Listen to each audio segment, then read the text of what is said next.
I believe that the biggest lack that brand consultants have today is they don't develop mastery in the kind of strategic side of things, because I think that's really where you need to master this game, because the tactics, they will come and go.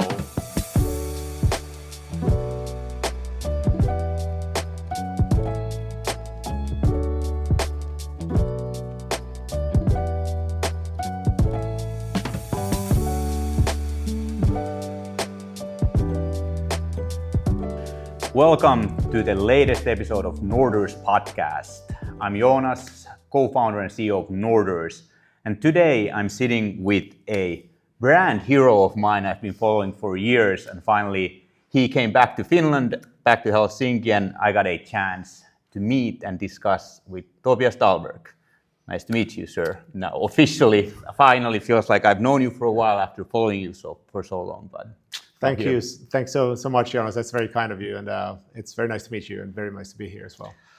It's a beautiful studio of yours. Looks like there's a lot going on production-wise. There's a lot of lights, a lot of cameras. What's up with your life today? What's going on? Yeah, so like you alluded to there, so we moved back with my family from the US, where we lived only for 2 years. And so my background is I was a brand consultant for about 15 plus years. I still am, but I also do some other things. But I had an agency here in Finland, or a brand consultancy, for 15 years. I had a few subsidiaries, so a few other agencies that were attached to it. I did that for a long time. I worked the Finnish and the Nordic markets like for many years, to a point where I felt like I've been inside almost every boardroom twice. And so I felt I needed a change. And so I went into the online space and I found a lot of clients. So actually I shifted my target group. So instead of consulting big corporations and also smaller ones and startups and so forth, I started helping agency owners and solo consultants. And so that's what I've been doing. So I built a few businesses online now. And so that's been my trajectory. I mean, I'm a Swedish-speaking Finn. I come from Hanken, and and the first few years of my career was all about working. Well, I worked for a Coca-Cola company. I worked for Nike. I worked a bit as a management consultant. I tried basically a lot of different things until I took a Myers-Briggs personality test, and it said basically you're the most classic entrepreneur type. And I'm like, wow, I really needed to take this test to realize that I'm very entrepreneurial. And I as a thank you for the test, I resigned, and started my entrepreneurial journey, which is about 15 years ago. Yeah. How did you get into brands and branding and brand consulting? Was it like a childhood dream of yours, or something that happened at Hanken? Yeah, that's actually a very good question, because I think for a very long time I didn't know that there was such an industry. And I think I came from, when you go to business school, and no one really talked so much about branding back in that day. I mean, I'm already old. I'm 48, so this is a few years ago. And I think it was at Nike when I worked there that I saw these design agencies and branding and all these things they were doing. And I'm like, wow, I didn't really know. I guess I was always very interested in concepts. I was always very interested in walking around the city and trying to figure out what works. And, I like all the design aspects. So I'm not a trained designer, but I liked aesthetics. And so at some point I'm just like, there's such a thing. And so it just kind of naturally evolved from there. But yeah, I don't think I knew much about it before I was 30, to be honest.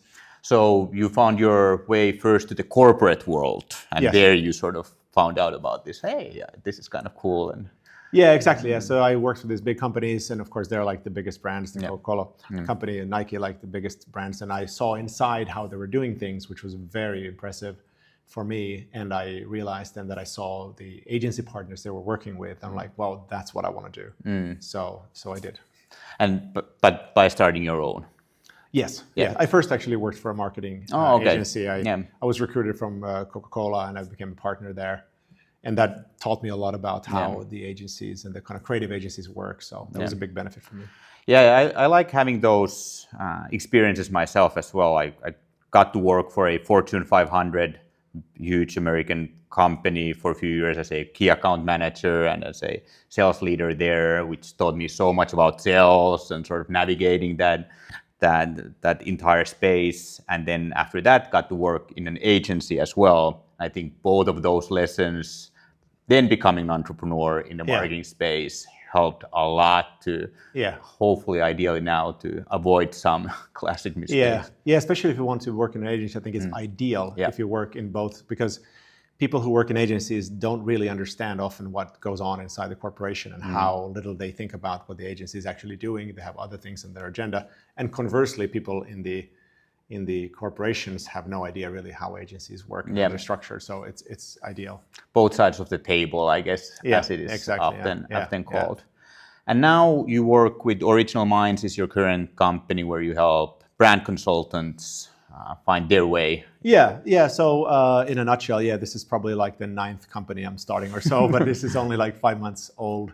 It's a continuation of what I've been doing for the last few years. And so I'm building this global collective of brand consultants, but also other change management consultants. We have one of the leading trend researchers on board, and we have all kinds of different consultants and freelancers. The idea is basically that it's very lonely to do these things by yourself, and you don't always have all the trust and the relationships and the resources. And by coming together, you can tap into partnerships and collaborations and training and so forth. So essentially, that's what we're doing. Yeah. What are the key steps you're now focusing on with a 5-month-old new business and new brand as well? Where does the time go currently? Yeah, that's a great question. So I had an email list with thousands of people on it. So I had already some relationships. So the first thing I wanted to do was to get, because this is a membership-based model, which is new for me. So I wanted to get to a cash flow situation where I could sustain it. And I got to, I think, 12,000 in cash flow in the first 2 weeks when I announced it. So I was lucky I had some people that I could bring in quite quickly, but I really only had a torso. It was basically just a promise. Yeah. So then the next step from there is like really building the service, getting other coaches on board, and to really provide a good service for the first sort of beta group. And now I'm still getting to a point where I'm kind of really doing a lot manual work myself, so I get to higher monthly recurring revenue, so I can start to turn on ads and hopefully scale it bigger. So, not too unfamiliar from starting any startup, I guess, basically. So you have the product market fit is now with the beta group going on, sort of your pilot cases and. Yeah, exactly. Yeah. How big approximately is the pilot case or like the beta? How many people? Yeah, so we're about 25, like in the higher paid group. Yep. This is like not your average membership, like people pay about 1,000 per month. Okay, yeah.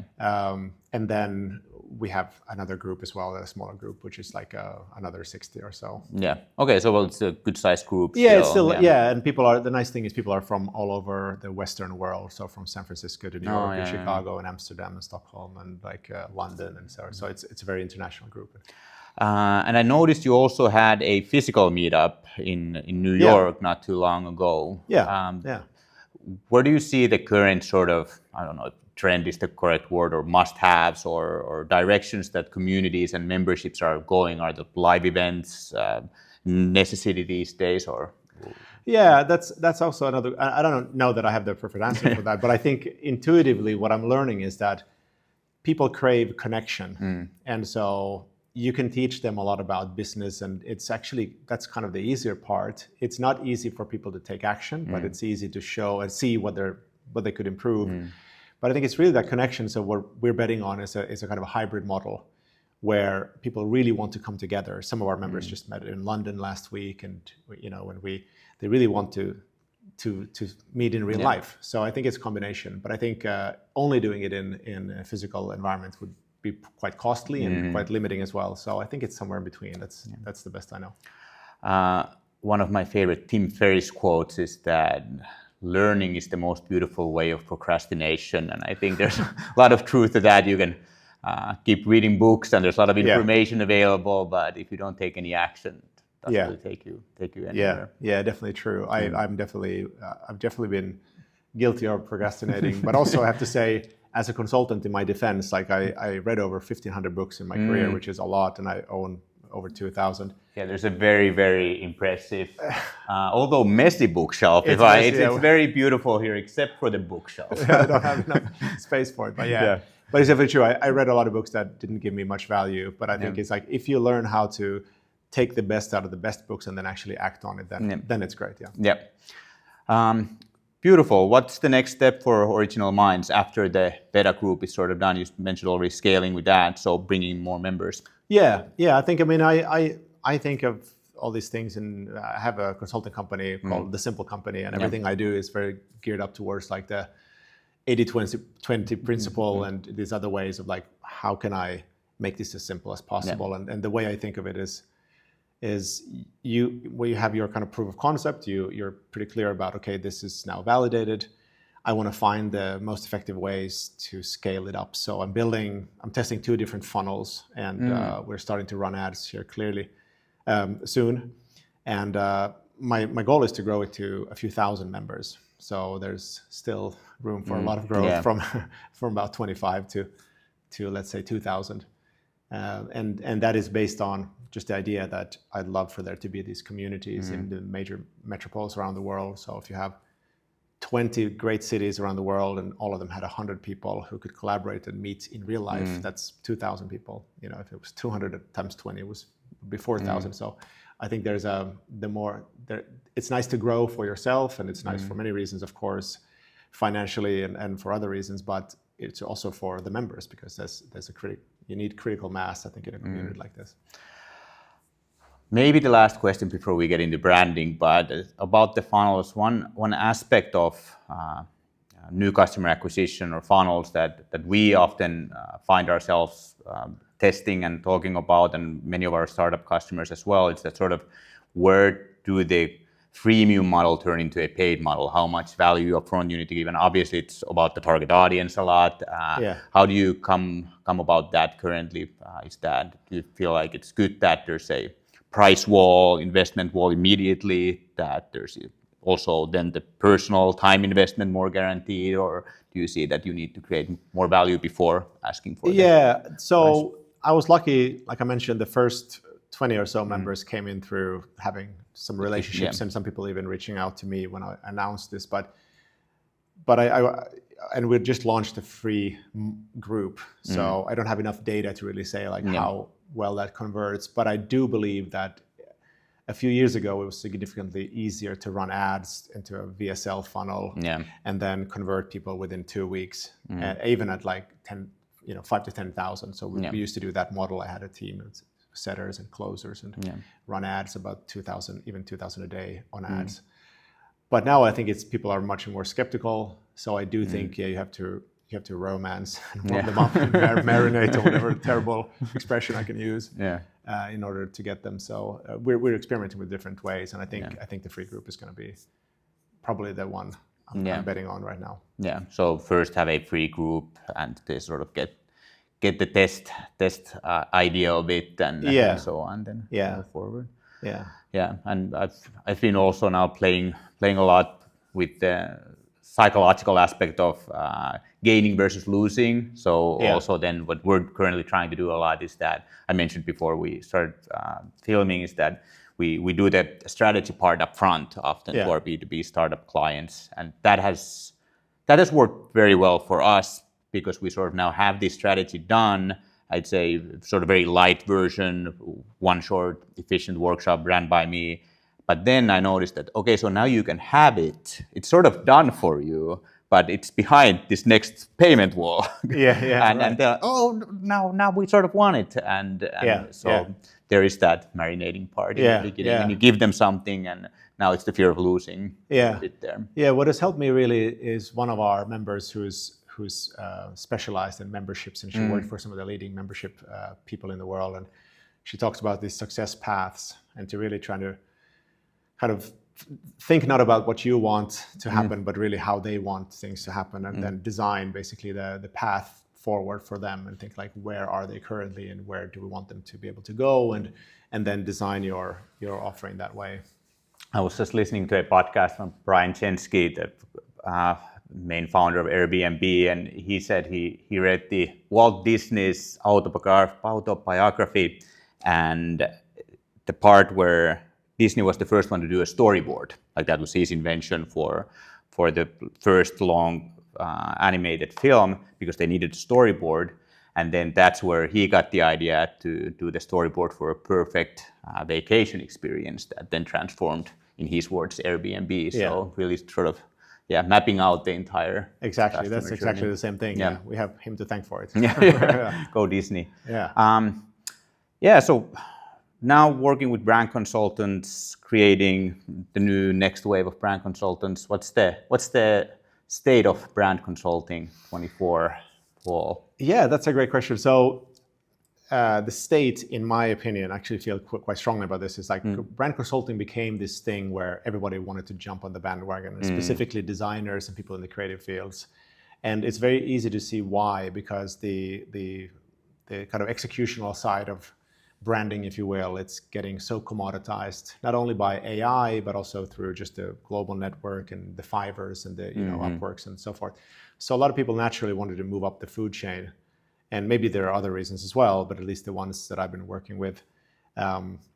What happens is that it gets the whole kind of the brand consulting word has a bit of a positioning issue where it's sliding toward the executional world. You have a lot of people coming into the space that never really went into a boardroom with the CEO or even a marketing director and had the tough conversations and worked strategically. So I think that it's kind of eroding a little bit, and I'm very much in favor of trying to save the, let's say save is a tragic word, but let's say raise the value of the profession, which I love dearly.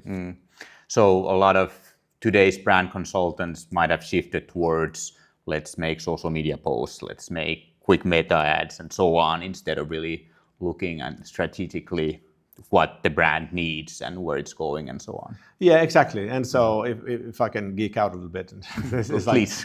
I think we have to go back to like what is a brand and okay, what is then brand consulting? And so of course we could say social media posting and stuff is part of brand consulting, but it's like the very other executional end of it. But if we agree that a brand essentially is like why or why not people choose you based on the perceptions they have about you, then the core of that job is first to figure out, well, what is the brand and how are we different and how are we the most relevant? How can we become the only choice, the only viable choice for somebody? And once we figure that out, now we can talk about, okay, what are the different ways that we can make this real? How can we execute this? So I think for me, at least the more strategic brand consultants work at that side of the spectrum and either chooses or doesn't choose to then work with the execution bit. But anyway, it's a broad area, in our fairness. Yeah. I feel like in B2C, the brand has had a healthier position in the business sense for a long time. I'm looking my world through a very B2B kind of lens. Sure. I don't even understand my own buyer behavior at all, why I do what I do. But I think in B2B, it's now gaining some respect. There's a great agency in New York, Velocity Partners, which is one of my, maybe the best B2B agency ever out there. And they just did this new B2B brand manifesto, and it's absolutely beautiful. And I second every word of it. But still, especially here in the Nordics, I constantly see all of the focus going towards like the quick buck, the sales aspects of things. And as a big believer in brand, it hurts me and it hurts my own pride because I can't communicate the importance I see building a brand is. And I've tried to study, I've tried to read, I've tried to understand the market a lot. And the sort of repeating answer is that sales is so easy to measure. Right. Yeah. It's such a black and white. So we have this funnel and now it's this and this and that, and everything is data driven and measured, where I think brand is not. Do you think we should try to make brand that way, or is that part of the beauty of the brand that it is more than just Excel sheets? Yeah, I mean, I think that there's a practical answer to that, and there's maybe a more ideological answer to that. Like, yeah, I agree with you. I'd love for brand to be able to play in the wonderful world of non-measurable, image and all that kind of thing. But I think to get more practical, it's like we have to deal with the reality, right? So unfortunately, so I've had to deal with this just like you for many, many years, and the way that I feel pretty close to the answer. I'm not saying I have the full answer. Is that you have to connect brand with business on terms that people can understand. And I started, the way I did it was I started to put aside the brand jargon vault that I had developed from reading all these books and being out there. And I started to talk the language of my clients. And then the way I tried to convince them really was through a set of questions, not giving them labels that they would not necessarily connect to. So I would say things like, hey, do you agree that there's one thing that determines, all the revenues and basically this company, and that's customer choice? Would you agree? And you cannot not agree, because every dollar or euro that comes in is basically based on somebody making a choice. So then the interesting question is, what affects that choice? Well, then we can say, you ask somebody and they will say, well, this or that, or if somebody says quality, somebody says image, somebody says, yeah, okay, great. Well, all those things are what we call a brand. And it's a perception. And so branding then is how we manage and influence those perceptions that lead to customer choice. And we just agree that's everything, right? So so you kind of pigeonhole them a little bit, and it's quite hard for them to disagree.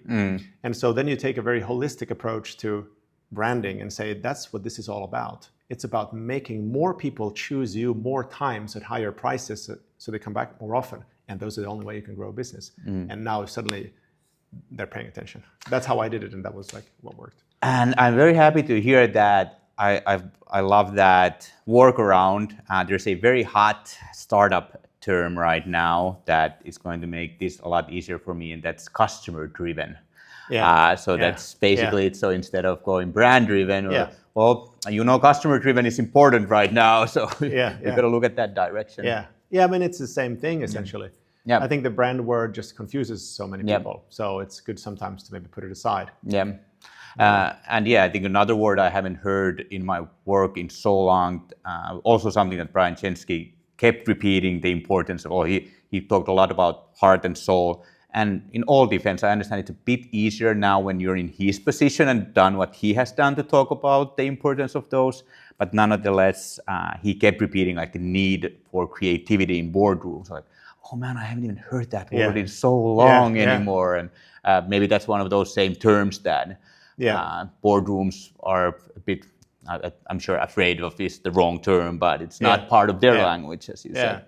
So if I can build on that a little bit. So one of the other questions that I almost like the people that know my work will know that this is what I always ask, but I think there's one question that is more important than any other question for a brand, particularly for the whole business, and that's why should they choose you?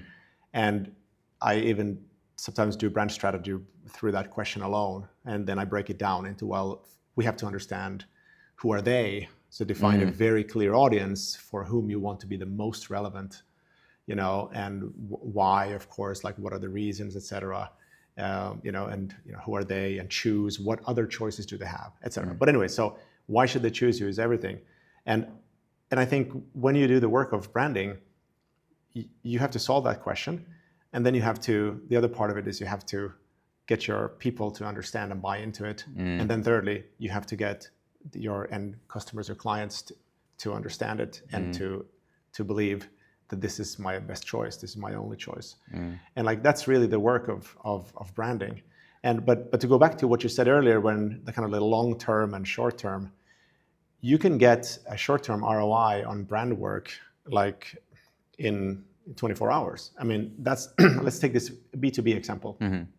You have a sales team and they go to clients and they take a beating and they can't really sell very well. Well, part of the reason sometimes is that they lack the point of differentiation or USP or whatever you want to call it. They don't have a clear, coherent story. And so by you coming to them and clarifying the point of difference, clarifying the story, and you put it in a deck and they tell the story the next day and they increase their conversion rate. That's brand work turning into ROI in 24 hours. So it's not so black and white, I think, long term, like super long term and transactional. So brand really touches all of the aspects of the business journey in that sense. And And yeah, I think the terminology part here is important when if you're a brand consultant or an agency or a marketeer, the way you convince your potential clients is important. So sort of 3 stages there then. First, understanding the ideal customer and how you differentiate yourself. That's traditional market study work, right? Then getting the buy-in, sort of vision leadership. Someone needs to wave the flag, right? And then comes the execution or the tactics, what colors and words and so on we're going to use. And then depending on your business, so if you're like branding came out of packaged goods essentially, so then it's like color, jingle, tagline, all these things. But for anyone who's competing with services, particularly when it involves people, it's much more complex than that. So you have to get everyone to understand this is, here's an organizing idea, let's say, like one idea that makes us different and it's bold and it's visionary, whatever, that sits at the core. And then we ask ourselves, okay, well, how is this going to affect product development, for example? How is this going to affect our internal culture? How is this marketing and sales? Do we all go back to the source and inspire everything we do from that? Because if we draw it into messages and words, think of a car rental company, for example. We all see the glossy images of happy people, and we know how dreadful the experience is when we actually go and pick up a car after a long flight. So that's why it just has to be an all-encompassing thing. It depends a little bit on the business you're in, but you can't. It's too important to give only to marketing people. And obviously the company size means a lot here. It's a lot easier when you are a founder-driven, 5 people strong startup here in Helsinki, whereas Nike or Coca-Cola, it's a lot more management for the brand work. For our audience, not least founders and startup leaders, where do you start so you're convinced now that, okay, we need to take brand seriously with our own terms maybe. Where do you start? Well, like you already said, I mean, one is like, I would say that it's like not completely linear. It's more like you have different doors and you have to be able to close each of these doors. Otherwise, you and your customers are going to run out the doors. Maybe that's a poor metaphor, but you have to figure out who, right? You have to understand like what is a problem you're solving. How can you solve it in a better, different way, more convenient, more fun, whatever it is. And that's often very different from what you think your product is doing. So people don't really, if people buy something different than you sell, basically. You have to understand their language and what it is. And so usually then it boils down to like, how can we simplify this idea so that both our customers and our employees and everyone understands it? Because you can't really win with too many competing ideas. Even though you might be great at all these different things and you have a lot of features and so forth, like what is the one thing that you're betting on? I think that's really the second phase. Once you know what are you good at, what's the market opportunity, and thirdly, the customer, of course, which is the most important. And then the simplicity is the ultimate sophistication. How does it go? And that's the hard part, right? It's like I've noticed in my personal life, it's easy to stack features and benefits and everything our agency can do, but then really boil it down to something that's valuable for the end user and so on. I'd say like study the 80-20 principle because it's pretty much simplicity, almost how simplicity works essentially is achieving more with less. And so if you're focused on too many different client or customer types, it's very probable that your most profitable customers are the 20% or the 4% or the 1% that you need to focus on and get rid of everything else. It's just going to be a distraction for you. And the same with all those features is like maybe there's only 1 or 2, 3 things that really matter. So the best advice I can give is like be super intimate with your customer. I don't mean that in the wrong way, of course. I mean that in like you have to really you're going to cancel me.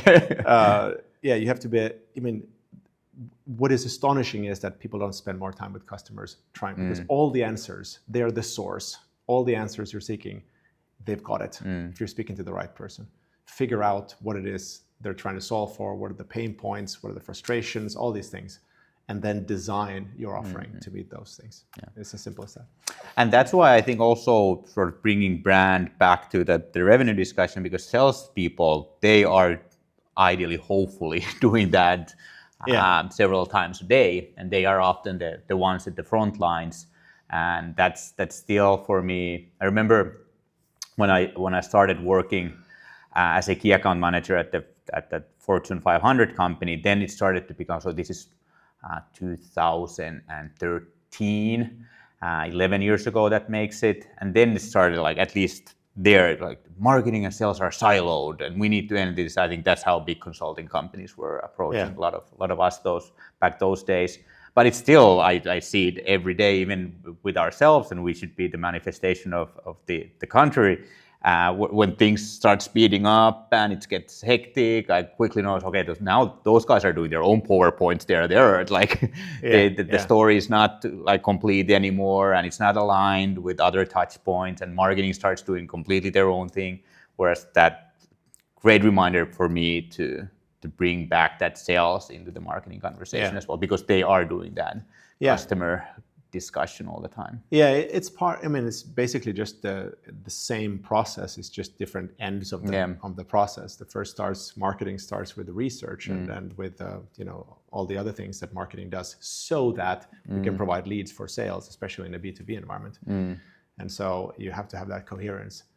And if there's not respect between the two, then of course they start playing their own game, which happens. One is more transactional, one is maybe a bit more relational. Yeah. So what's the tool pack for the modern brand consultant now that you see is required to survive and thrive in the modern business world? So if you're looking for a more tactical toolbox, I'm not even sure if I can give you that, but let me have a go at it. So I believe that the biggest lack that brand consultants have today is they don't develop mastery in the kind of strategic side of things, because I think that's really where you need to master this game, because the tactics, they will come and go, and the obvious answer is learn AI tools and this and that. But I think it's more for achieving efficiencies, but the big leaps, the big leverage lies in strategy for me. So can I connect the dots better than somebody else?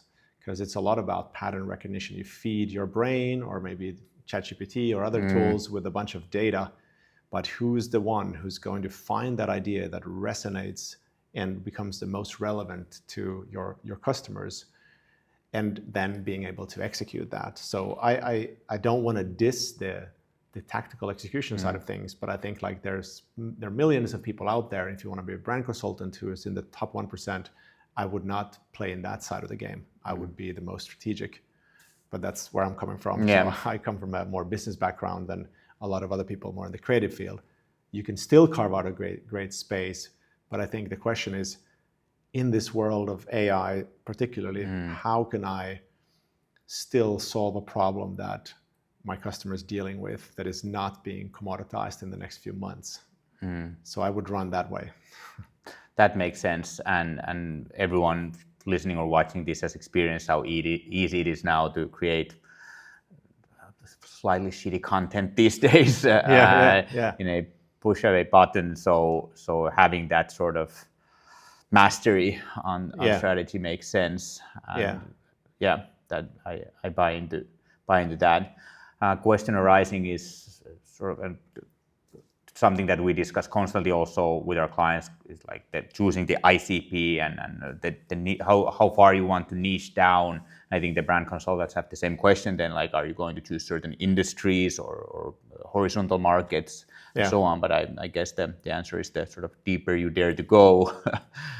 I think if you look at how most of the greatest brands actually started, they started very niche. And like, unless you're Procter and Gamble or somebody who can throw money at a category and try to, maybe that works for them. But for the rest of us, Patagonia started with climbing gear, like something very niche. Even Nike started with runners. It was very geeky and not at all mainstream. And you expand into other categories. And I think one of the most important questions, particularly if you're a startup and so forth, is like, what is the survival goal that we at least have enough cash flow, and like it's very hard to niche down too small actually. Yeah. If you've tried it, I mean, it's quite hard to be, because I do this with my people all the time. They're like, let's say brand consultants, for example. Well, if I go into this, there's fewer and fewer in this market, this country, this language, like, how many clients do you need? How many can you actually handle? Well, it's 5 or 10, great. You can go into like a region of Helsinki and find 5 clients. And so I think that's definitely key. Maybe I lost my train of thought there, but. Oh, no, that's exactly where I was going. Interesting. Where do you see creativity? I still want to come back to that word, play a role in all of this. When do we get to talk about colors and visuals and all that? Yeah, I mean, they're still a big part. So my message is that people think of branding in visuals and messages and so forth, and that's not enough to differentiate, because we need to stand for something. We need to not just say and look something, say something different or look different. We need to be something different so people buy into the values and whatever other intangible value that we can attach to our product or service. Creativity is now, and I think in all eternity, as long as there's human beings, is going to be our highest form of contribution. And even though AI is catching up and competing in some ways, I think I like to see it as more as an amplifier, but I think it's very hard to see how you can compete without creativity. And like you said a few minutes ago, creativity in the boardroom and the Brian Chesky interview that you saw, I think he's exactly right. What else can it possibly be about? Because creativity, by its very nature of the word, is about creation. Create advantage. Strategy is creativity. It takes creativity. And everything else as well. The other side is we can only be more efficient, and but that's not going to create new markets. That's not going to move the needle in the biggest possible way. So I like that. It's been really great having a talk with you. What's the next milestone on the way to 2,000 members with Original Minds? Well, it's gonna be a humble answer. I think it's gonna be posting content, reaching out to people, making sure our website gets launched, our client-facing thing, and then just bringing on a few clients, hopefully a few members every week, and then I'm thinking you have to get to 1 new member per day, and then the next goal is to get to 2 new members a day, and then it's all math in a way. But the creativity is what makes it that work. But the math is really what drives sort of the plans for me. And I also like that approach. I think at some point I mentioned we had a tough spring, and now looking back, I think part of that reason was that we had a good fall, and I got overexcited. I started looking at the big picture, and I'm still going to start doing like big picture things and cash flow. Oh, that's so yesterday. And now sort of coming back to like, how can I solve my customer's problem today?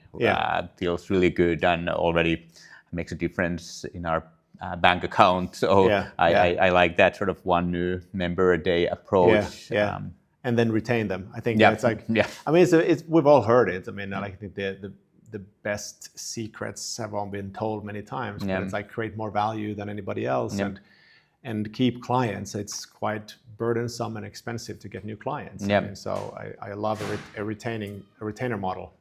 Or a membership model for that. Absolutely. Where can people find you online? Well, they can go to originalminds.co or thesimplecompany.com. These are the 2 companies that I currently run. We'll link them in the show notes, and remember to like, comment, and follow what you're supposed to do with podcasts these days. And we'll also link your podcast in the show notes as well. And let us know your question about brands. Are we on the right track? Thanks. Thanks. Thank you.